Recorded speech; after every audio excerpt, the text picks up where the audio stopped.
Hello students, welcome to my class. এই ভিডিওতে আমি আলোচনা কৰিম পুনৰ আলোচনা পাৰ্টিৰ R1 এক্সাৰসাইজটো এই ভিডিওত মই সম্পূৰ্ণ কৰিবলৈ চেষ্টা কৰিম। তোমালোকক সহজ ভাষাত বুজাবলৈ চেষ্টা কৰিম। তোমালোকে সম্পূৰ্ণকৈ ভিডিওটো চাই যাবা। কোৱেশ্চন নম্বৰ 1 টো দিয়া আছে, তলৰ কোনটো অনুপাত একোটা সমানুপাত হ'ব? অৰ্থাৎ ইয়াত দুটা অনুপাত দিয়া আছে প্ৰত্যেকটো কোৱেশ্চনতে। তো আমি এই অনুপাত দুটা সমানুপাত হয়নে নহয় আমি চাম। তাৰমানে অনুপাত মানে হৈ গ'ল ভগ্নাংশ। ভগ্নাংশ দুটা সমান হয়নে নহয় আমি চাম। যদি ভগ্নাংশ দুটা সমান হয় তেনেহ'লে সমানুপাত হ'ব, নহয় যদি তেনেহ'লে সমানুপাতত নাথাকিব, তেনেকৈ লিখিম। ঠিক আছে, তো আমি কেনেকৈ কৰোঁ চাওঁ আহাচোন। তো প্ৰথমটো দিয়া আছে 12:21 আৰু 32:56। তো মই অকণমান আগতে ক'লোঁ অনুপাত মানে হৈ গ'ল ভগ্নাংশ। তো আমি 12:21 ইয়াক আমি এনেকৈ লিখিব পাৰোঁ 12/21। আনটো দিয়া আছে 32:56। তো আমি ইয়াক লিখিব পাৰোঁ 32/56। ঠিক আছে, তো আমি ইহঁতক লঘিষ্ঠ আকাৰলৈ নিওঁ। তো ইয়াতে 3 4 গুণ 12, 3 7 গুণ 21। আমি কি পাই গ'লোঁ এইটো 4/7। ইয়াৰ পৰা আমি চাওঁ 8ৰে যাব, 8 4 গুণ 32, 8 7 গুণ 56, নহয় জানো। তো 8ৰে হৰণ কৰি আছোঁ, 8 4 গুণ 32, 8 7 গুণ 56। তো আমি ইয়াতো পালোঁ 4/7, হয়নে। তো দুইটা ভগ্নাংশ কি দেখিলোঁ, সমান দেখিলোঁ। গতিকে আমি কি ক'ব পাৰোঁ, যিহেতু 12:21 ইকুৱেলছ 32:56 এতেকে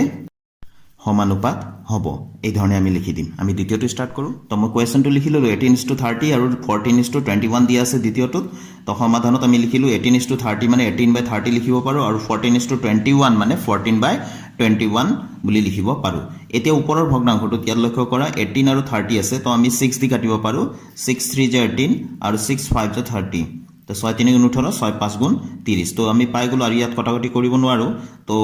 3/5 পাই গ'লোঁ। ইয়াত সেইধৰণে আমি কি কৰিব পাৰোঁ, 7 দি 7 2 গুণ 14, 7 3 গুণ 21। তো ইয়াত বোলো আমি 2/3 কি দেখিলোঁ, দুইটা ভগ্নাংশ আমি সমান নাপালোঁ। তো আমি লিখি দিম, যিহেতু 18:30 নট ইকুৱেল টু 14:21 সমান নহয়, দুইটা ভগ্নাংশ আমি সমান নাপালোঁ, এতেকে সমানুপাত নহ'ব বুলি। তৃতীয়টো মই লিখি ল'লোঁ, দিয়া আছে 22:33 আৰু 33:24। তো 22:33 22/33 লিখিব পাৰোঁ, আৰু 33:24 33/24 লিখিব পাৰোঁ। এতিয়া ওপৰৰ ভগ্নাংশটো আমি 11 দি কাটিব পাৰোঁ। 11 2 গুণ 22, 11 3 গুণ 33, অৰ্থাৎ আমি পালোঁ 2/3, হয়নে। তো তলৰটোক আমি কাটিব পাৰোঁ 3 11 গুণ 33, 3 8 গুণ 24, 3ৰে আমি তলে ওপৰে কাটিব পাৰোঁ। তো আমি পালোঁ এইটো 11/8। তো নিশ্চয় 2/3 আৰু 11/8 এই দুটা সমান নহয়। আমি লিখিম, যিহেতু 22:33 নট ইকুৱেল টু 33:24 এতেকে সমানুপাত নহ'ব। নট ইকুৱেল, তো চতুৰ্থটো লিখি লৈছোঁ 24:28 আৰু 20:25 দি আছে। তো 24:28ক আমি 24/28 লিখি ল'লোঁ, আৰু 20:25ক 20/25 লিখি ল'লোঁ। তো আমি ইয়াতে 24 আৰু 28ৰ সাধাৰণ উৎপাদক আমি 4ৰে আমি কাটিব পাৰোঁ। 4 6 গুণ 24 আৰু 4 7 গুণ 28। তো আমি পালোঁ 6/7, আৰু কটাকটি কৰিব নোৱাৰোঁ। ইয়াক আমি 20 আৰু 25ক আমি 5ৰে আমি কেঞ্চেল কৰিব পাৰোঁ। 5 4 গুণ 20, 5 5 গুণ 25। তো এইটো আমি পালোঁ 4/5, হয়নে। 6/7 আৰু 4/5 ইকুৱেল নহয়। গতিকে আমি কি লিখিম তোমালোকে নিশ্চয় গম পাই গৈছা। যিহেতু 24:28 নট ইকুৱেল টু 20:25 এতেকে সমানুপাত নহ'ব। তো আমি 1 নম্বৰৰ গোটেইকেইটা আমি কৰিলোঁ। আমি দেখা পালোঁ মাত্ৰ 1 নম্বৰটোৱে, যিটো নেকি 1 নম্বৰৰ 1টোৱে সমানুপাত হ'ব, বাকীকেইটা সমানুপাত নহ'ব। আমি 2 নম্বৰটোলৈ যাওঁ। এতিয়া 2 নম্বৰ কুৱেশ্যনটো দিয়া আছে ষ্টুডেণ্টছ, যে তলৰ কোনবোৰ সংখ্যা ক্ৰমে সমানুপাতত থাকিব। ইয়াতে 4টা সংখ্যা দিয়া আছে প্ৰত্যেকটোতে। তো 4টা সংখ্যা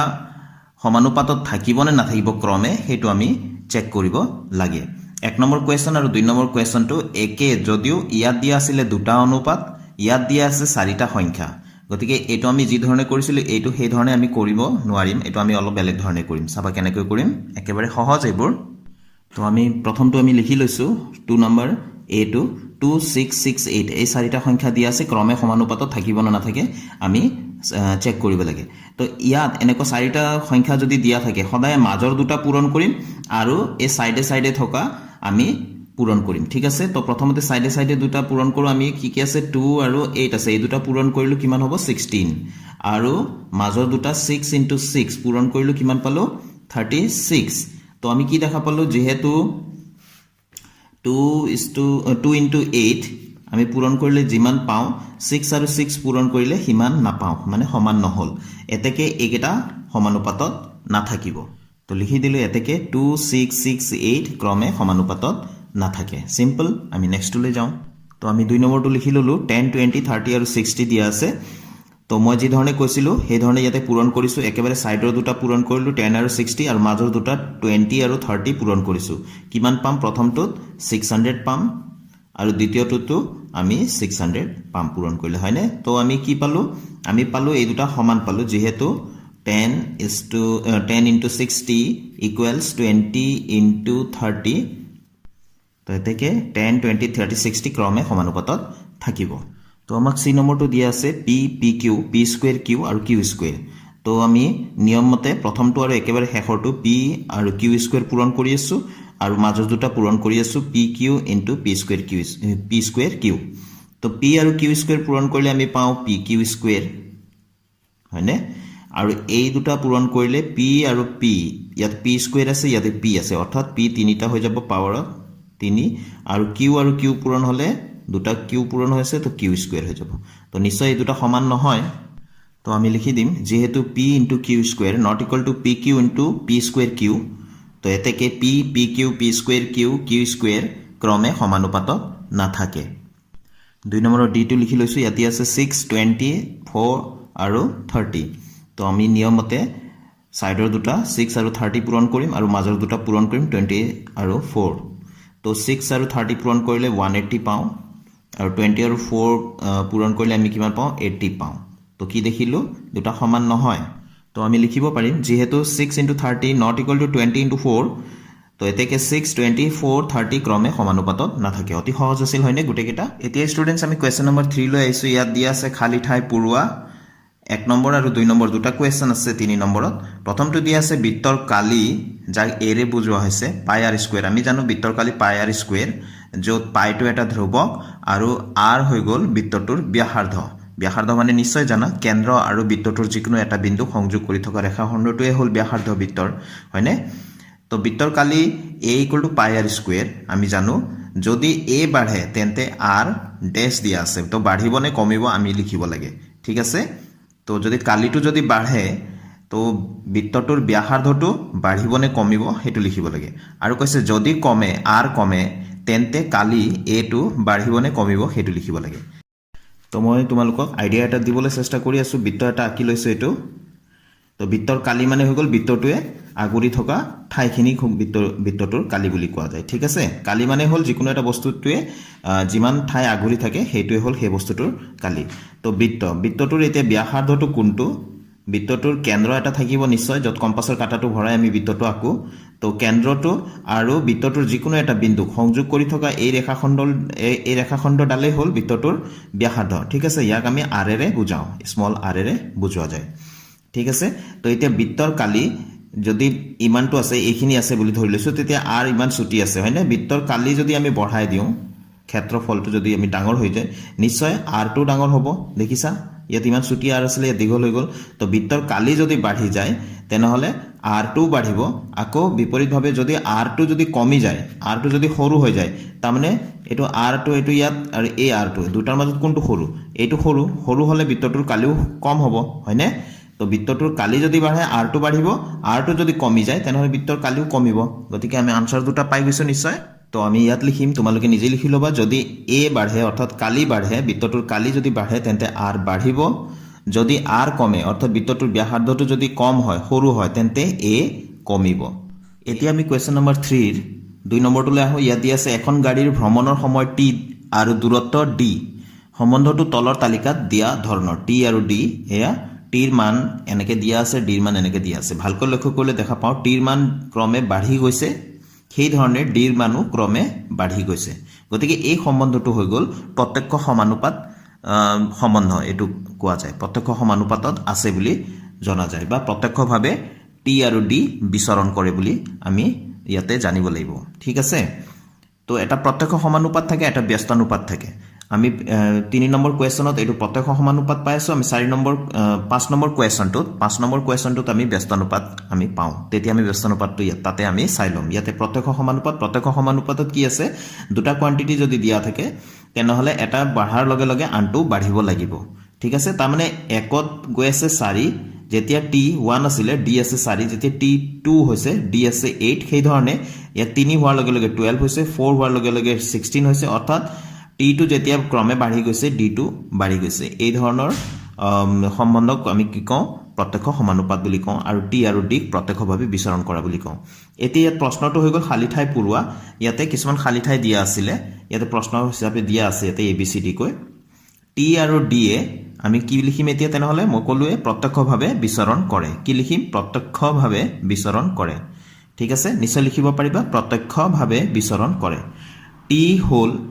t যদি 6 হয় d কিমান হ'ব এতিয়া t যদি 6 হয় d কিমান হ'ব ভালকৈ চোৱা t যদি 6 হয় d কিমান হ'ব ইয়াত কোৱেশ্যন যেতিয়া t1 আছিল d কিমান হৈ গল 4 t যেতিয়া 2 হল তো এই 2 আৰু এই 4 পূৰণ কৰিলে কিমান হ'ব 2 4 গুণ 8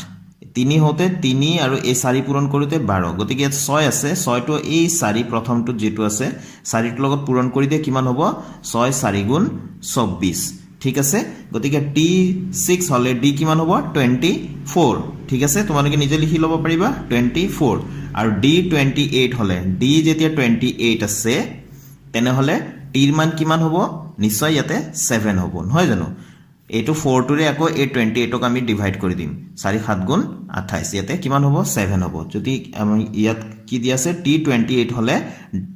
d28 হলে t কিমান হ'ব তেনে হলে 7 হ'ব ঠিক আছে আকৌ d36 হলে t ৰ মান কিমান হ'ব এটো 36 দিয়া আছে তো এই 4 ৰে 36 ক কি কৰি দিম হৰণ কৰি দিম 4 9 গুণ 36 তো ইয়াত কিমান হ'ব 9 হ'ব 6 7 8 9 হয়নে গতিকে ইয়াত কিমান হ'ব d36 হলে t2 কিমান হ'ব 9 হ'ব তো নিশ্চয় তোমালোকে নিজে লিখি লব পাৰিবা একেবাৰে সহজ হয়নে তো এনেকুৱা ধৰণৰ আমি কি কওঁ প্ৰত্যক্ষভাৱে বিচৰণ কৰা বুলি কওঁ যদি t বাঢ়ি আছে d ও বাঢ়ি আছে তেনে হলে t আৰু d প্ৰত্যক্ষভাৱে বিচৰণ কৰা বুলি কোৱা যায় ইয়াত আমি লিখি দিম মই ইয়াত লিখি দিলো ষ্টুডেন্টস আমি খালি ঠাইটোত কি লিখিম প্ৰত্যক্ষভাৱে বিচৰণ কৰে ইয়াত প্ৰত্যক্ষ লিখি দিবা ভাৱে বিচৰণ কৰে বাকি কেইটাটো তোমালোকে মই কৈ দিছো সেই ধৰণে তোমালোকে লিখি লব পাৰিবা বুজিলৈ এতিয়া কোৱেশ্চন নম্বৰ 4 টো দিয়া আছে যদি p সমানুপাত q অৰ্থাৎ ইয়াক আমি প্ৰত্যক্ষভাৱে বিচৰণ কৰে এনেকে ধৰণে আমি ক'ব পাৰো p আৰু q প্ৰত্যক্ষভাৱে বিচৰণ কৰে আৰু p = 6 হলে q = 30 হয় এতিয়া p = 2 হলে q ৰ মান কিমান হ'ব এটো উলিয়াব লাগে a b c d ত মান কেটা দিয়া আছে আমি উলিয়াব লাগে তো প্ৰথম জোড়াটো দিয়া আছে p আৰু q দুইটাৰে মান দিয়া আছে 6 আৰু 30 ক্ৰমে আৰু দ্বিতীয় জোড়াত p ৰ মান দিয়া আছে 2 q ৰ মানটো আমি উলিয়াব লাগে কেনেকৈনো কৰো চাও আহাচোন এতিয়া প্ৰথম কথাটো হল p আৰু q যদি প্ৰত্যক্ষভাৱে বিচৰণ কৰে তেনেহলে সদায় মনত ৰাখিব লাগিব p / q = k হয় ঠিক আছে এটা আমি মান পাওঁ p আৰু q হৰণ কৰিলে এটা নিৰ্দিষ্ট মান পাওঁ এতিয়া আমাক ইয়াত প্ৰথমতে দিয়া আছে p = 6 আৰু q = 30 দিয়া আছে ঠিক আছে আৰু দ্বিতীয়তে আমাক আকৌ কি কৈছে যে p ৰ মানটো দিয়া আছে 2 তেনে ক্ষেত্ৰত q ৰ মানটো আমি উলিয়াব লাগে ঠিক আছে তো আমি p / q লিখো প্ৰথমটোত p / q মানে কিমান হ'ব p / q বুজিবৰ কাৰণে p1 q1 লিখি ললো আৰু পিছৰটো p2 q2 বুলি লিখি ললো ঠিক আছে তো প্ৰথম ভাগত p1 আৰু q1 কিমান দিয়া আছে আমি লিখি ললো 6/30 ঠিক আছে আৰু p2 পিছৰবাৰ p2 আৰু এটো ধৰি লৈছো q2 ইয়াতে আছে 2 আৰু এটো আমি উলিয়াব লাগে গতিকে q এ লিখি দিলো ঠিক আছে তো 6 5 যা 30 6 1 6 তো আমি এতে ক্রস পূরণ কৰি দিও q এগুণ q আৰু ইফালে 5 দুগুণ 10 তো আমি কিমান পাই গলো 30 পাই গলো ঠিক আছে সরি 10 পাই গলো আমি q ৰ মান কিমান পালো 10 পালো তো 4 নম্বৰ কোৱেশ্চনৰ সি অপচনটো শুদ্ধ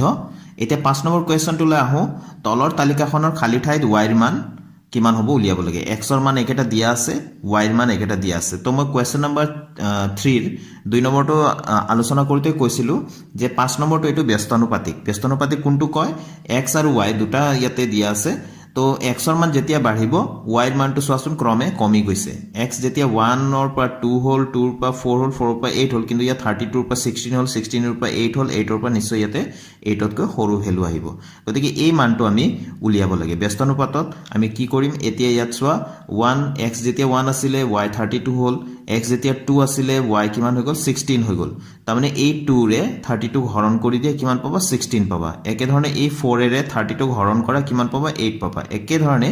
এই 8 ৰে 32 হৰণ কৰা কিমান পাম 8 4 গুণ 32 তো সি অপচনটো আমাৰ শুদ্ধ অপচন যেটো 4 হ'ব 4 তো নিশ্চয় তোমালোকে অংককেইটা বুজি পাইছা অতি সহজ আছিল হয়নে তেনেহলে এই ভিডিওটো মই ইয়াতে সামৰিছো ষ্টুডেন্টস নেক্সট ভিডিওত আকৌ লগ পাম নতুন কোৱেশ্যনৰ সলিউশনৰ সৈতে thank you students keep watching my channel